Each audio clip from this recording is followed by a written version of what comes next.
do? Wake that ass up. Rise and grind, baby. Live Hip Hop Daily, Rise and Grind Morning Show. Woo! We got the #1 morning show to hit Atlanta, man. Rise and Grind Morning Show. Get your ass up and tune in. www.livehiphopdaily.tv. You get that app, baby. Yeah. Jay Black dropping the coffee mug. It's a Rise and Grind morning show, man. Live Hip Hop Daily. It's DJ Larry Love. You know, each and every morning the Rise and Grind. Shout out to my host, X Malone. You know, this is a special segment. Shout out to Peachy Pop. Shout out to Kick Soprano. But you know, we do exclusive interviews, you know what I'm saying? So with that being said, I'm gonna let him introduce himself to the camera beforehand. Drop your IG, man. Let them know who you talking to. Yeah, what's up, man? It's Dills, man. Everybody can go follow me at my Instagram at MUDILLS. If you got any problems, just Google my name, MUDILLS, man. Dills. So you know, before we jump straight into the interview, where do Dills come from? Is that like a street nickname? Or? Not well. My friends in the street call me Mac Moo. So okay. Moo is just that's just really my real name. So, okay. You know what I'm saying? So Moo just come from what everybody else called me, and Dills is just mean delivering inspiration, living life successfully. Okay. So I've been running with that. I like that. Yeah, I've been running that acronym. That for mad years. Yeah. So yeah, that's what the Moo Dills is right there. So with this respect from that name, you know, we got to jump and ask you where you from, because from the accent, I can tell you're not from down this way, man. Yeah, nah, I'm from Jersey. I'm from Newark, New Jersey, okay. Brick City. Okay. You know what I mean? I'm up top, but it's all good, man. You fuck with Joe Budden? Yeah. Okay. Anybody coming out of Jersey, I fuck with them, you know? Word. I like that, man. Yeah. Shout out to Moo Dills, man. Word. But definitely, man, you know, this is a Rise and Grind morning show, man. We like to definitely welcome the independent artists. We fuck with who's working, man. Word, hell yeah. So with that being said, man, what you got out right now so far as any projects? Oh, man, the latest project I got out right now is hosted by DJ Scream. Big shout out to DJ Scream, man. The legendary hustler. I always call him that. You know what I'm saying? Hood Rich Click. I was with them yesterday up at iHeart. We did some stuff up there. And so we got the new tape out now, Residue. It's on Live Mixtapes. Okay. Every mixtape streaming site is up there. It's called Residue. DJ Scream presents Moo Dills. It's up there. Okay. Go check it out. I got another project coming called Controlled Substance. Okay. It's gonna be all original records. DJ Scream doing that too. Okay. So we gonna be dropping that sometime late August. Yeah. And outside, I just been dropping mad projects. I got a joint out that we just was listening to that Ferrari Simmons hosted. Big shout out to. So that was you when I walked in the studio. Yeah. Okay, that's dope. Yeah. Shout out to you got old Gambino over there, man. A&R Street, the streets A&R, man. Yeah, man, definitely. Man. So you know anything Gambino usually touch, man. They usually for real, man. Yeah, no doubt. Right, so and, Scream hooked me up with him and shit. Okay. So big shout out to DJ Scream. Shout out to Scream, man. But real quick question, man. One of my how does that shit really feel though? To really like, you're not from here, you know what I'm saying? Nah. So far as the talent and I mean, you got on the road for this shit. Yeah. You know what I'm saying? This ain't just no 9 to 5 type scenario. Like, you know what I'm saying? This is really a lifestyle. Yeah. You know what I'm saying? So how does that shit feel to be at iHeart Media yesterday with Scream, and you know what I mean? That Scream is legendary. That shit is just a blessing, man. Just 30 months ago, like I was sitting in a fucking jail cell. So you know what I'm saying? Like, you know, finishing up my bid. You know what I'm saying? I did a 3-year sentence and shit like that, and I finished it up. And people don't know, like, even before that, I've been working. Even before I went to jail, I've been working. I had a record with Lil Kim called Rain Check that was #2 added to radio. Shit. And shit like that. Yeah, I had this guy. Yeah, big shout out to Lil Kim. I had this guy cased up. You know, I just was so young at that time. I didn't realize what was actually happening in my life, and I made some bad decisions. But you know what I'm saying? I'm back now, and we getting it rolling, and we just getting it popping. You know, one thing I learned, man, is what's for you is what's for you, man. If God got some shit for you, man. I hate to put God in the same sentence, but if God got some shit for you, man, you know, what's for you is for you, man. Yeah. But outside of that business, glad to see you out there, you know what I'm saying, doing the right shit, man. Hell yeah. So basically, I know you got a story to tell for real. You ain't just doing this shit for the motherfucking likes on Instagram. Nah, man, I got some shit to prove, man. You know what I'm saying? That's why I'm going so hard, dropping so much material, like, because when everything do click, I'm just gonna have all that material there. You could just go back and run through all that. You know what I'm saying? So I got it there. It's there. And so, you know, so far as I guess being an independent artist, what's the hardest thing from the north to the south that you kind of face that you think is challenging in a way? So far as, for example, when down south niggas go up north to perform and shit, they have a lyrical battle in the club. They beats be banging. Yeah. But you know, outside, if I ask me how that shit was, hey, nigga, that shit was about that. They don't never say nothing about that. They can't never tell me a bar back. Yeah. You know what I'm saying? Or a lyric back. You know what I'm saying? So what you think it is coming down south? Like, what you think your challenge is so far as, you know? Well, I don't really have no challenge. Okay. Because I'm just a musical person. So you more than a rapper, you're an artist. Yeah, I'm an artist. Right. If you was listening to the joint that Rory hosted, Independent, that's the name of the project it's out on iTunes right now, title, all that. If you listen to that, I got different swags on it. Okay. Then you go check out Residue with DJ Scream, where I'm just ripping all beats and I'm rapping. Then I got the new one about to drop, Controlled Substance, where it's a variety of styles, and you know what I'm saying. So I personally don't have a problem with that. I like that. I could go to New York and you could put on a boom bap. I could rap, or I could go. You know what I'm saying. I mean, I'm preferably I just like music with swag. I like music timeless music you could listen to some years from now. Word. You know what I'm saying. I always hate when people get you know, I'm not hate, but I don't like to use that. I dislike when you know people be like oh, he from here, this from that, and South music and that music. Because if you look back years ago, I remember I was a little kid riding in the car with my mother, and she had a Rolls Royce playing, this lady wishing on the star. You know what I'm saying? So she had mad music playing. I'm like, yo, if you listen James Brown, all that back then, it wasn't no he from here, they from here. They just making music. You're a grown ass man, and that's all. You got artistry in you. You know what I'm saying? And the reason I ask you, man, because you understand, we in Atlanta, man, it's a lot of, you kind of got to weed out the fluff. Exactly. You know what I mean? You know, when you got motherfuckers, I mean, everybody can come to do an interview, or anybody can go do that, but you kind of really see the talent, you know what I'm saying? Really, and because you want to go to the next level in the industry, the talent is the third thing on the list.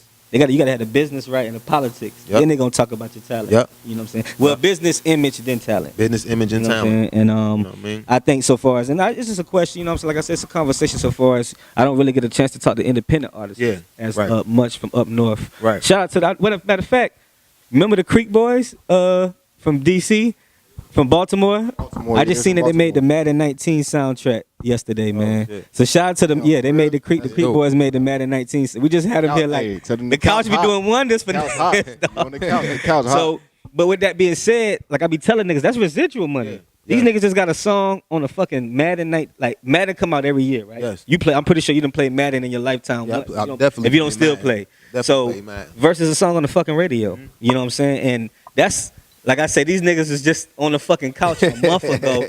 Now they got a song on Madden 19. I meant to shout them out on Instagram when I seen that. But what's your biggest influence, I guess, so far as producer? What's the sound that you like?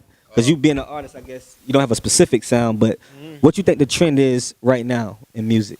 The trend now is it's like real snappy. It's like it's like trap mixed with snappy. Okay. You know what I'm saying? Arrogant shit. Yeah, arrogant shit. You know, it's about. You know, most people just be like, you know, how they getting money and stuff like that. Do you think these niggas really telling the truth, though? Nah, man. I mean, we all know that shit. Okay. You know what I'm saying? You bring a diamond tester out in the club, niggas get the high. You know so, yo, I'm glad you say that. Yo, I just went to a pool party. I'm in the pool. Yeah. But I see all these niggas that's supposed to like $10,000, $12,000 a jury. Yeah. Why niggas don't get in the pool? Shit might turn green, so, man. And a girl told me that. And like, no disrespect to niggas, I understand the Zoomy shit. I just found out about a Zoomy website that these niggas go to and get the. No disrespect, but I don't mind a nigga whatever the scenario is. Yeah. But I just found out about it. That's why niggas don't get in the pool. Yeah. You know what I'm saying? Well, you can't. It's certain stuff you can't. Like you'll see people that have like watches that have a whole lot of ice around it and stuff like that. Sometimes the ice be fugazi, but sometimes people don't know jewelry. Sometimes it be like you could get a paddock, right? It could be a silver paddock with the lowest quality diamonds on the paddock. So it could be something. See, and I'm a young old school nigga. The paddock is some new designer shit, right? Because that shit ain't been around 2 years ago. It's just new to urban. Okay, so niggas just getting. It's just new to urban. The watch game isn't new. They ain't just started Paddock 2 years ago and it blew up. This shit is legendary. So when I hear Paddock Philippe, what's Paddock Philippe? When I hear these, that's the watch. Okay, that's what. So it is. I'm just a young old nigga. Yeah, so you know what I'm saying, but it's just that, and what happens is people get caught up in the facade. You know what I'm saying? They gotta look the part. Right. So I mean, I don't knock nobody for if you want to wear fake jewelry, that's your business. You know what I'm saying? You want to wear low quality diamonds, but just know if something happened and you go try to trade it in, you are gonna get like $2,000. You know what I'm saying? Right. You know what I mean? Shit, maybe lower than that. Maybe lower than that. So about, man, it's different down here in Atlanta. Boy, you go to Old National on the south side. Boy, shout out to the discount mall, man. You know what I mean? So and then I be knowing, I know how much the jewelry costs because I go to a jeweler. Right. Big shout out to Rob, man. That's my jeweler, man. Dope. Actually, I was out here kicking it with DJ Mono. He be in all the clubs, and him and Ferrari Simmons. And then I feel jewelry should be an accomplishment in the game. Yeah. You know what I'm saying? Like, boom. It should be something you gradually get. Right. I feel like when I buy jewelry, it's more so a trophy. Yeah. You know what I'm saying? In for the your game, hard like, work. 2 mixtapes, boom, let's go buy a necklace. Yeah. Album, boom, let's go buy I mean, that's how we should treat it. Yeah, you know what I'm saying? Like it's like I accomplished this, so look what I got. I mean, you know what I'm saying? So far as a black man, like they say we hung with, let's transition the noose of or whatever they say, like the chains to gold chain. I mean, see, I look at it like, as far as blacks, it's like sometimes we get lost from the culture of what we've been had. See, it's nothing new to us. See, a lot of times we try to adjust to get a piece of the pie. Right. What we need to do is just make our own pie and get our own ovens, because I look at it. I like that. Yeah. I like that. So, get our own ovens, JB. You know what I'm saying? So I look at it like when people, I've talked to a girl here, she told me one time, she like, yo, kid, they stupid, they be buying jewelry, they need to invest and do this stuff like that. I said, if you look at your history, your African culture, from the Moors to the Egyptians to all the way to across Zimbabwe, East, North Africa. Like, yo, we've been rocking jewelry and wearing diamonds and pearls and shit like that. So all we doing is getting back to who we was. Time is evolving. We just getting back to who we was. So if anybody listening, man, don't feel bad for rocking ice, man. We've been doing it. Definitely. And like I say, and then it's accomplished. Like I said, I look at it as more so like we earned this, my nigga. We earned this. You know what I'm saying? We're gonna put our money in different shit. You can put your money in that, but we might put our money in this. You know what I'm saying? I think now though it's just more that the rappers, they coming out with the jewelry like they accomplished it before they even did anything. It's the image thing. It's the image thing. It's the image thing. Right. Yeah. You're right. Ain't nobody on the come up. Everybody rich when they come in the game. It's like niggas want to get to the finish line on a scooter. You know what I mean? Everybody else running, they want to get to that motherfucker on a scooter. Right. So you know what I mean? People want that shit so bad that they just like, yo, they just be thirsty for that shit. You know what I mean? Right. You be having people with jewelry, motherfuckers ain't got no money. They spend everything on it. So as being too, you seem pretty, like I said, man, you got a head on your shoulders, my nigga. Being too kind of uplifting black man. How do you feel about this 50 and Floyd shit that we see on? Because to be honest, I'm not really a social media nigga. Like I do this shit because of whatever. Like I'm really too busy for that shit.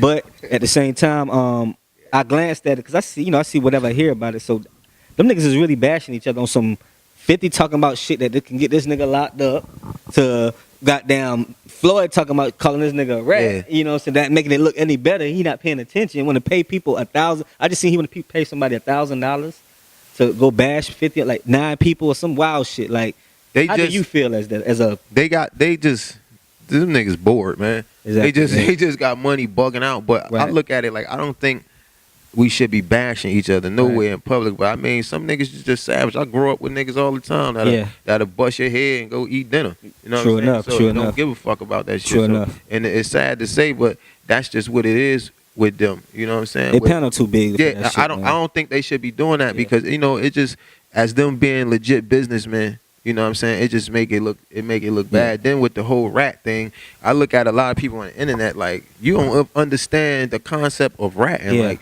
you know what I'm saying? They doing some Instagram shit. I seen people real ratting. You know what I'm saying? I seen real ratting where all us was getting money together and you got knocked and you went and took the stand and raised your hand. Niggas had to put a bag on their head and point motherfuckers out. Damn. So when I'm, we have different views of rat, and when I look at that, I don't look at it as rat, and I just look at these two goofy niggas having fun, whatever, not having that's fun. That's pillow talking. It's just whatever they doing. He's stating shit that people already know. Yeah, you know true what I mean? enough. I ain't justifying, but I'm saying this is how I view ratting. Right. You know what I'm saying? You get knocked, I ain't got shit to do with it. You like, yo, he live in the projects right there in Ungador. He got 600 bricks under the bed. Right. Yeah, that's ratting. That's right. Yeah, you're right. Them niggas just that's some millionaire board shit. Like millionaire. I don't agree with it. I don't condone in it. I ain't with it. You know what I'm saying? I'm not going to build a relationship with somebody as a friend. True. And then when we fall out, I'm not going to go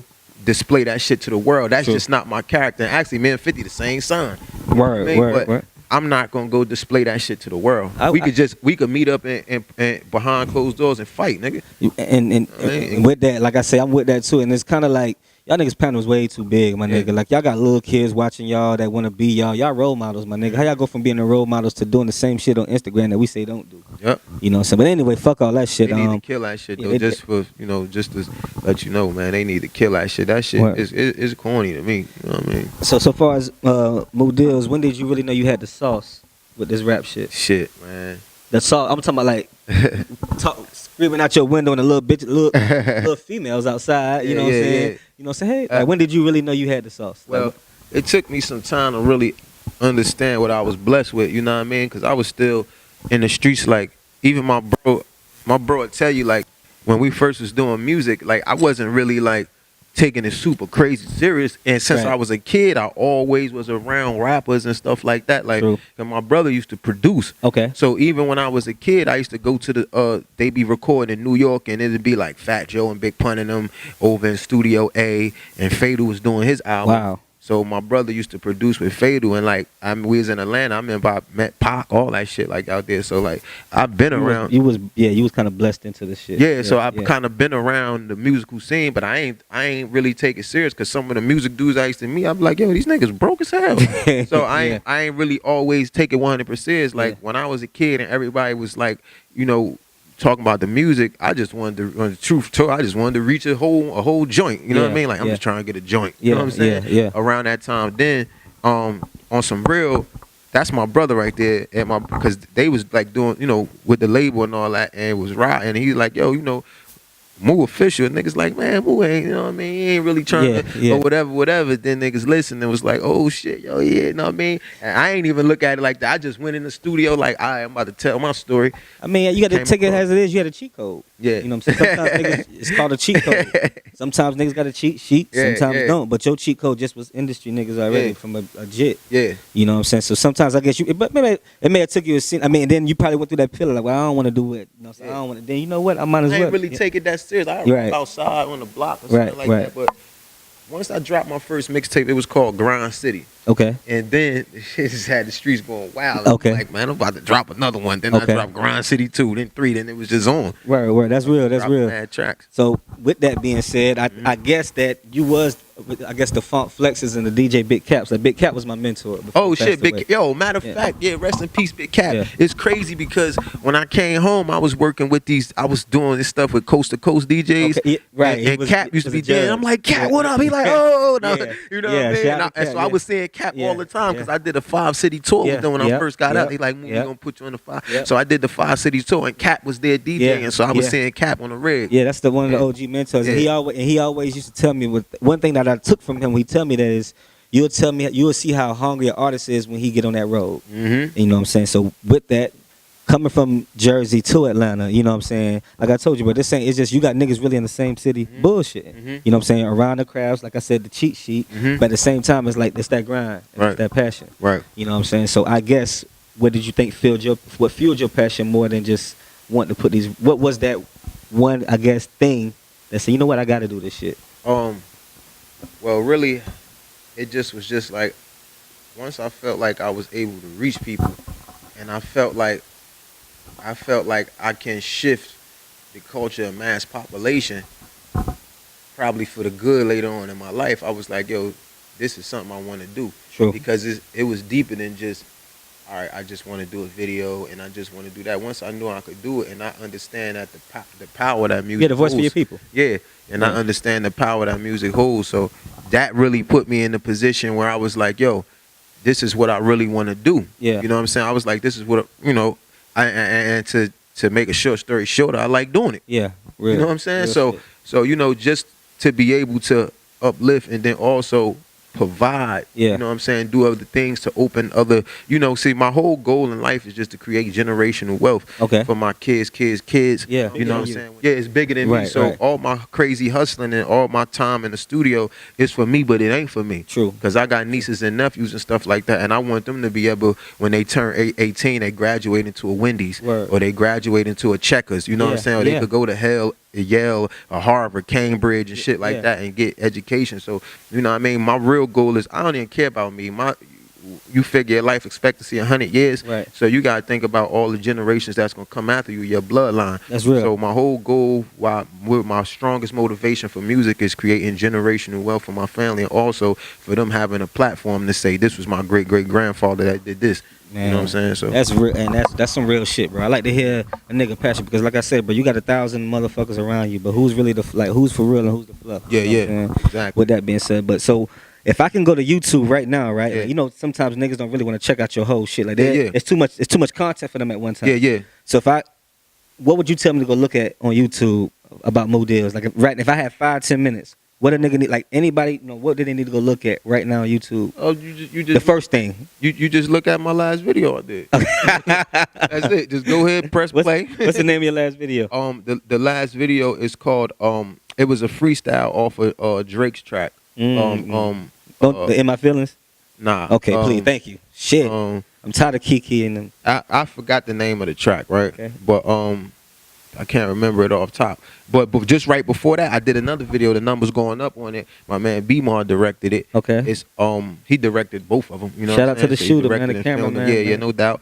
And that I did that on my man track that rocks with screams. Okay. Moran. Okay. So that's a dope track. You can check that out. That's off the Residue tape too. Word. Okay, I like that, man. Word. Definitely. So you got visuals. You got a mixtape out right now. Yeah, I got a joint out right now. Do you believe in the South by Southwest and the A3C scenarios? Like, do you believe going? Like, do you think an artist should go? Because I never went. Like, as a DJ, I never went. But I do everything. Okay. If you hustling and you out here, and so you've been. Oh, you are. So you. Yeah. So how was it? I just performed at South by Southwest. Shit, that's even better. How was it? At the Dirty Dog Bar or some shit. I forgot. So it's like a bunch of stages. Yeah, it's a bunch of stages. Okay. You got bars where there's a lot of stages. You got big stages. You know, I did South by Southwest twice. You know what I mean? So you really. So how was that? How was that intake so far as the people out there in Texas?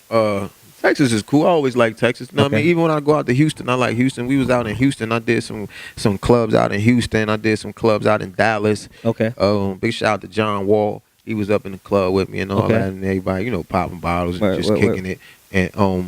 And so, but I like South by Southwest. I like A3C too. Word. You know what I'm saying? Like, I came out here and did A3C. I think that was last year. Yeah. I performed out here. I forgot where I performed at. Yeah. But, I was on the stage with Cap year before last. Yeah.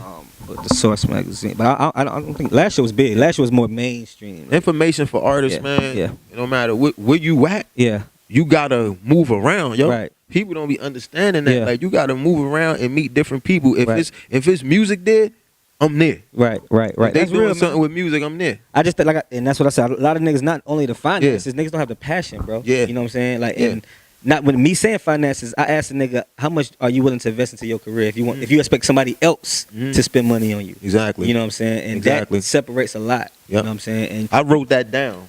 Okay. Like, I wrote this down. Like, when I came home, I wrote it down in my notebook. Like, what I was willing to give to receive what I want. You know what I'm saying? So I wrote that down. So I already know what I'm willing to give. You know what I'm saying? So I wrote that down step by step, my accomplishments, what I'm going to be achieving and what I'm going to be doing. And then I went and looked at the book like 3 weeks ago. And when I did it, I did it when I was locked up. And I looked at it and I was like... I was about to touch on that. You did a 3-year bid. Yeah. So that's a lot of shit to think about, my nigga. Yeah. So this was all a process as soon as you jumped out. Like, my mom been on that wave, but just before, when I went to jail, I was running around. Okay. I was young. I was just bugging out and shit. You know what I mean? Yeah. And but when I touched, I'm like, yo, this is what I'm doing. I started real slow. I just had patience. Yeah. And then next thing you know, I was in London. You know what I'm saying? Coast to Coast had brung me out to London, UK. That's dope. Yeah. So you really was fucking with Coast to Coast. Yeah, that shot of that. Yes, Coast to Coast really worked. Everywhere doing music. I done performed out in Greece. Right. Me and bro went out to Greece. Man, we had like a 9-hour layover in Switzerland. Right. Like, so. So the Australia. So them different foreign females, they really love us over there. Yo, we was in Greece. Yo, let me tell you something. Don't get in trouble on the camera. First of all, don't get in trouble on the camera, my nigga. Let me tell you something. Okay, all right. Listen, tell us something then. Man, I run my household. Man. Listen, man, I was out in Greece, man. And these white girls, they had black asses, man. Oh, my God. All stacked up. I'm talking about stacked up thighs, ass, titties. I'm like, damn. First one, man, bro, sitting there like, yo, you know, I'm like, yo, anything seems Before the ass shots. Before the ass shots. These Greece bros was heavy down bottom. That's funny. That's funny, man. But yeah, just as far as that, it was good. You know what I mean? I did that with them out there. It was all love. So my cameraman said we got about a minute left, man. Before we get off our camera, drop your social media one more time. Okay. Yo, man, at MUDILLS at Mo Dills.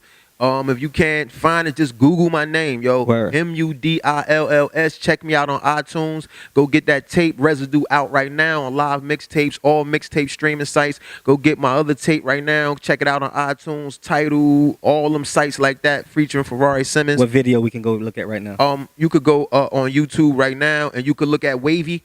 So go on YouTube right now, directed by my man B-Mar. Okay.